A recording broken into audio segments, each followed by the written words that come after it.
भाग्य विधाताओं के हाथ में क्या लिखा है वो तो समय ही बताएगा। सिंह राशि वाले दोस्तों, ये सप्ताह आपके लिए कुछ अप्रत्याशित बदलाव लेकर आ रहा है। ग्रहों की स्थिति आपकी ऊर्जा को प्रभावित करेगी। क्या आपके व्यक्तित्व में अचानक परिवर्तन आएगा? शादी से जुड़े मामलों में आपकी रचनात्मकता कैसे बदलेगी? कानूनी पचड़ों से कैसे निपटेंगे? आइए जानें इन सवालों के जवाब और इनसे निपटने के उपाय। कृपया ध्यान रखें कि स्क्रीन के बाईं ओर दिए गए ग्रहों की जानकारी पर नजर रखना महत्वपूर्ण है। आपके पहले घर पर शुक्र और बुध का प्रभाव दिख रहा है। आपके व्यक्तित्व में कुछ बदलाव आने की संभावना है। खासकर शादी से जुड़े मामलों में आपकी रचनात्मकता प्रभावित हो सकती है। साथ ही संवाद करने के तरीके में भी बदलाव दिखेगा। कानूनी चीजों को लेकर थोड़ी परेशानी आ सकती है। आप अपनी बातों को सही ढंग से रखने में थोड़ा संघर्ष कर सकते हैं और तर्क शक्ति का इस्तेमाल करते समय भी सावधानी बरतनी होगी। कुल मिलाकर स्वास्थ्य ठीक रहेगा, लेकिन ऊर्जा के स्तर में उतार चढ़ाव देखने को मिल सकता है। दूसरा घर आपकी संपत्ति, परिवार और बोलने के तरीके को दर्शाता है। शुक्र का प्रभाव आपके शादी से जुड़े खर्चों पर भारी पड़ सकता है, जिससे आर्थिक मामले थोड़े मुश्किल हो सकते हैं। शनि की मौजूदगी विरासत संबंधी मामलों में न्याय और लगातार प्रयास करने की आवश्यकता दर्शाती है, लेकिन इसमें भी चुनौतियां आ सकती हैं। अचानक होने वाली घटनाओं और कानूनी मामलों में भी कुछ रुकावटें आ सकती हैं। परिवार के सदस्यों के बीच विरासत को लेकर कुछ मतभेद उत्पन्न हो सकते हैं, जिसके कारण पारिवारिक माहौल थोड़ा तनावपूर्ण रह सकता है। तीसरा घर यात्रा, छोटे भाई बहन और संवाद से जुड़ा है। राहु की नकारात्मकता शादी करने की इच्छाओं पर भारी पड़ रही है, इसलिए आपकी यात्रा योजनाएं बाधित हो सकती हैं या व्यावसायिक साझेदारी में भी परेशानी आ सकती है। गुरु का प्रभाव आपके उदार स्वभाव और आय के प्रति दयालुता को दर्शाता है, जिससे आपके छोटे भाई बहन खुशहाल जीवन जी सकते हैं। साथ ही बड़े भाई बहनों के साथ संबंध भी अच्छे रहेंगे। बुध की नकारात्मकता शादी करने की इच्छाओं और कानूनी मामलों पर असर डालेगी, जिसके कारण संवाद में भ्रम या गलतफहमी हो सकती है। चौथा घर संपत्ति और परिवार से जुड़ा है। चंद्र का प्रभाव आपके खर्चों पर केंद्रित है, जिससे आपकी मां को लेकर कुछ चिंताएं पैदा हो सकती हैं। उनकी सेहत या भावनात्मक जरूरतों को लेकर आपको थोड़ा सतर्क रहना पड़ सकता है। वाहन के मामले में स्थिति थोड़ी अनिश्चित दिख रही है। शायद आपको गाड़ी की मरम्मत करवाने की जरूरत पड़े या फिर किसी नई योजना पर विचार करना पड़े।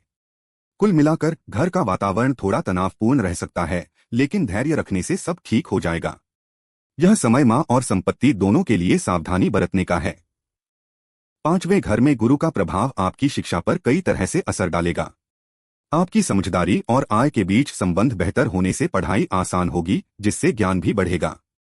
लेकिन शनि की नकारात्मकता आपको लगातार प्रयास करने के लिए मजबूर कर सकती है, खासकर जब बात विरासत या अचानक होने वाली घटनाओं से जुड़ी हो। बच्चों के मामले में गुरु का प्रभाव आपके दिल पर असर डालेगा, जिससे आप दूसरों के प्रति दयालु रहेंगे और परिवार को महत्व देंगे। प्रेम जीवन में भी सकारात्मकता आएगी, जो रिश्तों को मजबूत बनाएगी। छठा घर आपके जीवन में रोग, कर्ज और दुश्मनों से जुड़ा है। चंद्र का प्रभाव आपकी भावनाओं और खर्चों पर पड़ रहा है, जिससे स्वास्थ्य संबंधी परेशानियां आ सकती हैं। आप भावनात्मक रूप से कमजोर महसूस कर सकते हैं, जो आपको अलग-थलग करने की ओर ले जा सकता है। इसी वजह से कुछ शत्रु आपके खिलाफ षड्यंत्र रच सकते हैं या आपको नीचा दिखाने की कोशिश कर सकते हैं।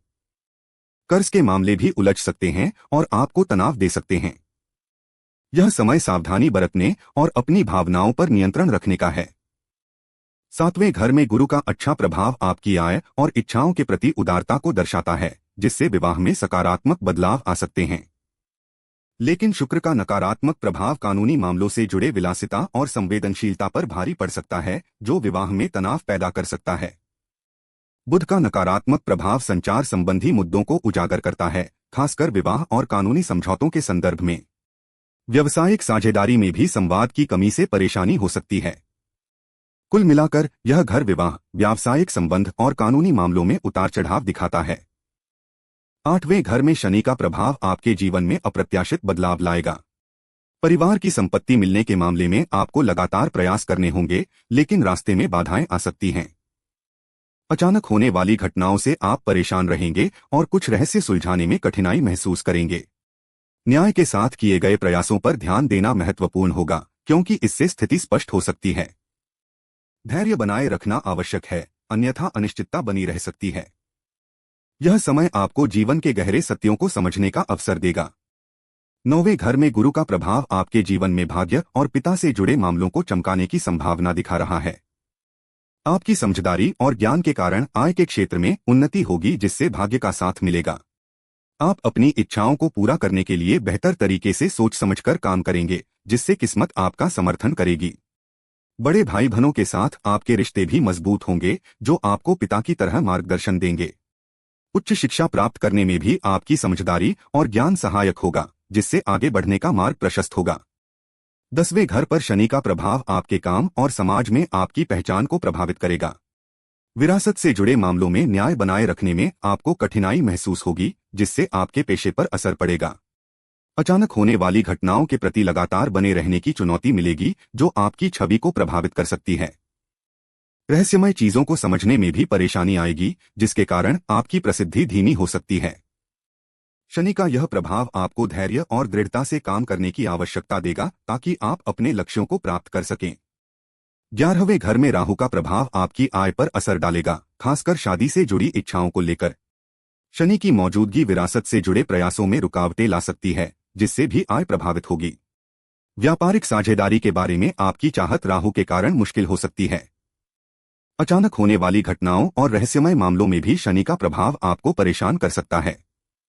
गुरु का अच्छा प्रभाव आपके बड़े भाई बहनों को लेकर सकारात्मकता लाएगी, उनकी मदद से आपकी आर्थिक स्थिति सुधरेगी और इच्छाएं पूरी होंगी। 12वें घर में चंद्रमा का मिश्रित प्रभाव आपके खर्चों और अकेलेपन पर असर डालेगा। आपको अचानक कुछ खर्चे होंगे, जिनसे आप परेशान हो सकते हैं, खासकर भावनात्मक कारणों से। आप शायद अपने दोस्तों या परिवार से दूर महसूस करेंगे, जैसे कि कोई दीवार आपको अलग कर रही है। यह अकेलापन आपको थोड़ा उदास भी कर सकता है, लेकिन याद रखें कि यह स्थिति हमेशा नहीं रहेगी। खर्चों को लेकर समझदारी से काम लें और लोगों से जुड़े रहने की कोशिश करें। बुध ग्रह की स्थिति मजबूत नकारात्मक है, इसलिए बुध के बीज मंत्र का जाप करना उचित होगा। शुक्र ग्रह भी प्रबल रूप से नकारात्मक प्रभाव दे रहा है, इसलिए दान करना और जप करना लाभकारी हो सकता है। शनि ग्रह की नकारात्मकता को कम करने के लिए जप करना उपयोगी रहेगा। राहु ग्रह की स्थिति बहुत ही नकारात्मक है, इसलिए दान करना एक अच्छा उपाय है।